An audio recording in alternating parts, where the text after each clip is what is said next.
Assalamualaikum Sobat Maras, kembali lagi di channel review kali ini bersama saya Tony D. Di kesempatan ini saya akan mereview sebuah film secara singkat aja sih penjelasannya, nggak kayak video-video belakang yang agak lama. Jadi film ini berjudul Nobody dan dia rilis pada tahun ini 2021.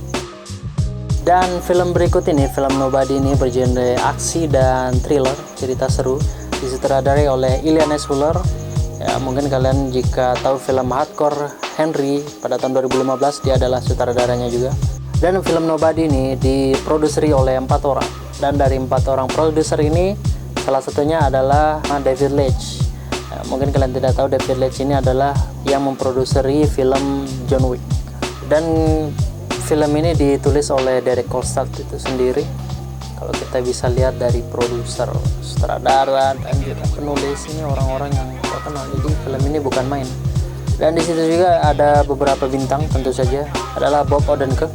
Dan Bob Odenkirk ini kalau kalian tahu, dia adalah pemeran utama di film Better Call Saul, yaitu film spin-off-nya dari Breaking Bad. Mungkin kalian yang pernah nonton Breaking Bad pasti ngerti gimana efeknya film ini. Dan juga dia juga main di film Fargo. Sejauh itu sih saya tahu. Dan juga di sini ada bintang lain seperti Connie Nielsen, Alexei Sebreyakov, RZA, Michael Ironside, Colin Salmon, Christopher Lloyd.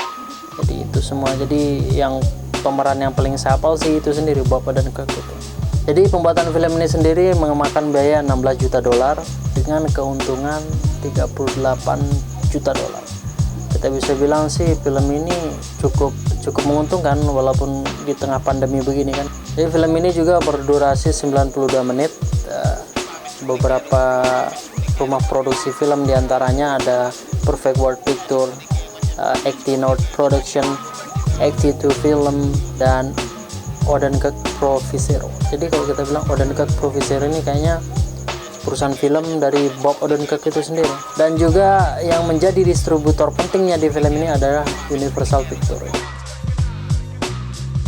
Oke, setelah nonton film Nobody 2021, kita bisa ada aura-aura John Wick-nya di film ini, dimana peran utama punya masa lalu yang kelam dan sebagainya. Tapi dari segi acting mungkin biasa, tapi yang buat keren film ini adalah dia mencoba membuat cara baru gitu dalam film aksi. Dalam artian kalau kita lihat mungkin agak sama seperti John Wick, tapi ada aura yang lain gitu, susah saya jelasinnya. Bob Odenkirk ini juga walaupun orang yang pro, kalau kita lihat dia bukan Steven Seagal ataupun Superman. Dia di film ini kelihatan kayak kelahi sama beberapa orang, tentu aja bonyokan. Akhirnya film itu terasa realistisnya saat saya lihat ada scan di situ, scan kelahinya. Jadi dia muka lebam juga, ada konsekuensi di situ seperti realita life-nya lah. Mungkin kalian bisa lihat plot filmnya seperti apa. Jadi kita bisa lihat filmnya ini agak seperti film-film The Equalizer, Taken, Death Wish, atau Die Hard ya. Tapi itu semua kurang realistis bagi saya. Dan film ini udah membuat suatu rekor baru gitu dalam segi film aksi. Pantas banget buat ditonton.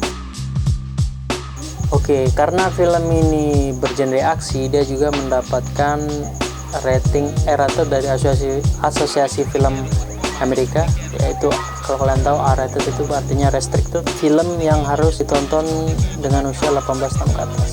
Karena ya memang cukup kasar juga filmnya. Ada grafik konten yang mungkin tidak bisa ditonton bagi anak-anak. Jadi saya sarankan film ini bukan buat adik kalian yang di bawah umur, ya bimbingan kalian juga perlu sih kayaknya.